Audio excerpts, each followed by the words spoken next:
Iran Israel जंग रोकने के लिए आलमी रहनुमा मुतहरिक। ईरानी हमले के बाद अमरीकी सदर ट्रंप का सऊदी वली अहद से रब्ता। मशरिक़ वसता में कशीदगी कम करने पर इतफाक। रूसी सदर पुतिन का डोनाल्ड ट्रंप से टेलीफोनिक रब्ता। ईरान इसराइल कशीदगी और यूक्रेन जंग पर तबादला ख्याल।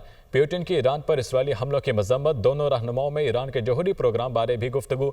ईरान के जौहरी प्रोग्राम पर मुज़ाकरात की बहाली खारिज अज़ इम्कान नहीं, दोनों में इतफाक। तुर्की के सदर तैयब उर्दवान का सऊदी वली अहद मोहम्मद बिन सलमान से रब्ता। तुर्क सदर कहते हैं कि इसराइल खित्ते में इस्तेहकाम के लिए सबसे बड़ा खतरा है। कशीदगी कम करने के लिए इसराइल को रोकना लाजिम है।